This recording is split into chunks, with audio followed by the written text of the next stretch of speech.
देखिए, हमारा राज्य में जो नियम है 1950s का जो नियम है बहुत सख्त नियम है। और हम लोग ये भी नहीं बोल रहे कि जो बिजनेस चल रहे हैं उसको बंद करना है, लेकिन हमारा स्ट्रिक्ट नियम जो 1950s का नियम में ही लिखा हुआ है, 14 साल के नीचे के कैटल को काटा नहीं जाएगा। और जो कैटल एकदम ही असुस्थ है या अपाहिज है या एज हो गया है, उसको पर्टिकुलर ऑफिसर्स उनको सर्टिफिकेट देना होगा। तो सर्टिफिकेट अगर आप लोग दिखा सकते हैं तो इसमें तो कोई प्रॉब्लम नहीं है।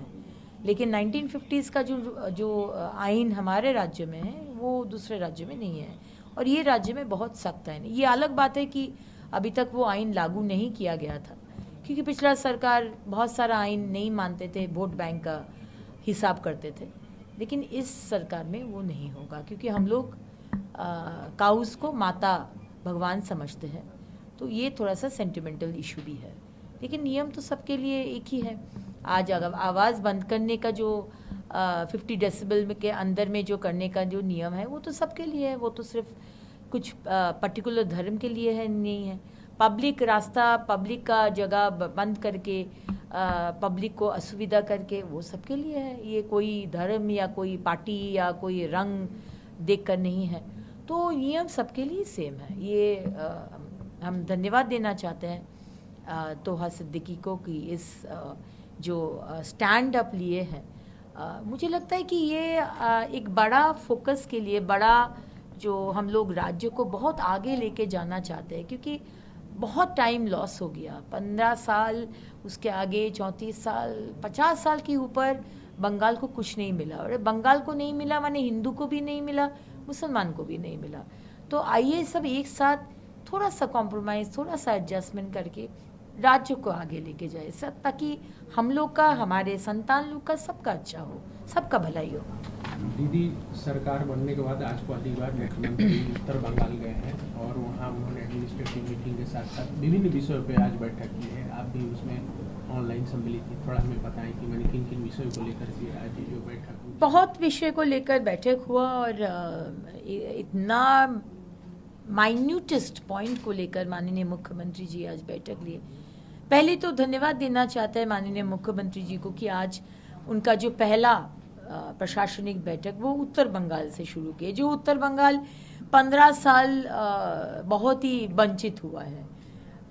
पिछला सरकार उत्तर बंगाल को सिर्फ कुछ नहीं दिया है और सिर्फ प्रॉमिसेस दिए थे। तो पहला बैठक वहाँ करने के लिए बहुत बहुत धन्यवाद माननीय मुख्यमंत्री जी को। और उसके साथ साथ जो पॉइंट्स उन्होंने उठाए, माने माइन्यूटेस्ट पॉइंट, आज पानी का समस्या, आज ड्रेनेज का समस्या, सामने मॉनसून है, तो हमारे डिपार्टमेंट को पूरा देखने के लिए आवेदन किए हैं, ताकि पिछला बार जो बड़ा संकट हुआ था नॉर्थ बंगाल में वो इस बार एकदम ही ना हो। रास्ता का प्रॉब्लम, आज हमारे चाय के जो कर्मी लोग हैं, चाय बागान के, उनके लिए जो योजना जो कम्प्लीटली उन लोग को धोखा दिया पिछला सरकार, उनके लिए ये करना, डेवलपमेंट का काम करना, हर विषय में हॉस्पिटल बनाना है, एक एम्स आएगा, आईआईएम आएगा, एक आईआईटी होगा, इसका विषय में जमी अधिग्रहण करके एमएलए एमपी के साथ। और ये सबसे अच्छा लगा कि ये प्रशासनिक बैठक में दूसरे पार्टी के भी, विरोधी पार्टी के भी एमएलए लोग थे, क्योंकि ये तो सच है 15 साल हम लोग को कहीं कोई भी प्रशासनिक बैठक में बुलाया नहीं गया है। तो फिर आसनसोल दक्षिण का उन्नयन मुझे मेरे बिना ही हो सकता है? ऐसे कैसे हो सकता है? आज माननीय मुख्यमंत्री जी ये बोल दिए है कि हम लोग सबका आइडियाज चाहिए, सबका योगदान चाहिए, जो होना है सबका साथ सबका विकास। तो बहुत ही अच्छा बैठक हुआ। सारे डीएम अधिकारी, chief secretary, home secretary, everybody, सब कोई था उधर, और सांसद भी थे। बहुत अच्छा हुआ बैठक। दीदी, आज शाम को नवान्नों में सीएम रहेंगे, साथ ही एमओएस, यूनियन एमओएस सुगंध मजूमदार, जो बॉर्डर फेंसिंग वाली विषय है, जमीन एक्विजिशन को लेकर के, उसी को लेकर बैठक है, क्या कहेंगी? और कितनी तीव्र गति से ये जो फेंसिंग वाला काम है आपकी सरकार? देखिए, हमारे संकल्प पत्रक में ही हम लोग बोले थे कि हम लोग डेडलाइन दे दिए थे, इतना दिन में अन्नपूर्णा योजना का जो बेनिफिट आपको मिलेगा, इतना दिन में 7th पे कमीशन चालू करेंगे, इतना दिन में हम लोग इंटरनेशनल फेंसिंग शुरू कर देंगे। और वही हुआ है, एक भी बिफोर टाइम सब कुछ हो जा रहा है। हमारे मुख्यमंत्री इतना फास्ट और इतना डायनामिज्म से काम कर रहे हैं। और ऑलरेडी ये बता दिया गया है, आज भी बैठक है, जिस तरह से पिछला सरकार, बंगाल के लोग सिर्फ नहीं, सारे भारत की सिक्योरिटी को लेकर इतना खिलवाड़ कर दिए हैं।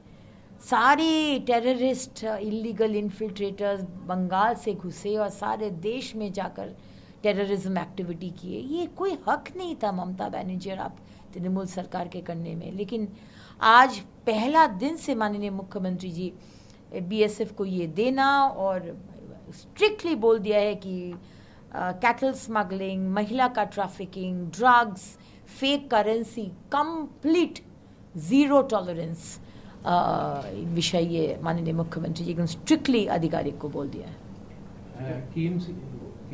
केएमसी ने अपने निर्देश के अनुसार जो भी इलीगल सिटी में कंस्ट्रक्शन हुआ है उसमें जो नाम आ रहा है अभी अभिषेक बनर्जी के घर का, जो नोटिस दिया गया है, क्या कहेंगे दीदी इसको लेकर? इसमें कहने का कोई विषय नहीं है। अभिषेक बनर्जी हमारे भारतीय न्याय संहिता या हमारे देश के रूल्स के ऊपर तो नहीं है, हम भी ऊपर नहीं है, हमारे ऑनरेबल चीफ मिनिस्टर भी ऊपर नहीं है, ममता बनर्जी और अभिषेक बनर्जी भी ऊपर नहीं है। हम लोग सारे बंगाल में नोटिस भेजे हैं, बोले हैं नोटिस भेजने के लिए। जो जो इलीगल बिल्डिंग जिसमें कोई पेपर नहीं है, कोई डॉक्यूमेंट नहीं है, फायर लाइसेंस नहीं है, जिसमें कमर्शियल एक्टिविटी चल रहा है, और नोटिस भेजेंगे हम लोग। नोटिस भेजकर आपको टाइम देंगे। फायर लाइसेंस नहीं है, आप लोग फायर लाइसेंस ले लीजिए। ट्रेड लाइसेंस नहीं है, आप लोग ट्रेड लाइसेंस ले लीजिए। एग्जिट का कोई आग लगेगा तो कोई रास्ता नहीं है, छोटा सा तिलजला का बिल्डिंग जैसा छोटा सा सीढ़ी, 2 जन खड़ा नहीं हो पाएगा तो भागेगा कैसे? आपका गलती के लिए बाकी और 50 जन मरेगा, ये तो अलाउ नहीं कर सकते। सो टाइम देंगे, रेक्टिफाई करने का अपॉर्चुनिटी देंगे। अब अभिषेक बनर्जी घर बनाए हैं, उनका नाम में, उनका पापा का नाम में, उनका लीप्स एंड बाउंस कंपनी उनका नाम में, घर लीगल, लेकिन घर के साथ और भी कंस्ट्रक्शन कर लिए जो इलीगल है, तो उसका नोटिस भेजे। इसमें अभिषेक बनर्जी कोई भगवान नहीं है, ममता बनर्जी भगवान नहीं है, आप और एक जन नागरिक है हमारे राज्य का। जो नियम नहीं फॉलो करेगा उसको हम लोग नोटिस भेजेंगे। दीदी, इस विषय को लेकर जब मेयर फिराद हकीम से पूछा गया तो बोलते हैं कि हमें कुछ जानकारी नहीं है इसके बारे में। जानकारी होता तो फिराद हकीम शायद नोटिस भेजते। अब जानकारी तो फिराद हकीम जी का वाओ मोमो फैक्ट्री का भी नहीं था, लेकिन वाओ मोमो फैक्ट्री में 30 जन का मृत्यु हो गया। एक बार भी गए थे फिराद हकीम साहब देखने के लिए कि जिसका पिताजी, जिसका भाई, जिसका हस्बैंड मर गया है, हड्डी भी नहीं मिला, गए थे देखने के लिए 30 फैमिली को। उसका दायित्व लिए है आपका सरकार? नहीं लिए थे। आपका जो मुख्यमंत्री, हमारा एक्स मुख्यमंत्री, टाइम भी नहीं मिला। तो ये तो हम लोग नहीं करेंगे। राज्य का सुरक्षा का दायित्व हमारे सरकार के है, और सुरक्षा देने के लिए जो आप इलीगल बिल्डिंग बनाएंगे, आग लगेगा, 10 और बिल्डिंग अफेक्टेड होगा, लोग मरेगा, ये तो हम लोग नहीं करने देंगे।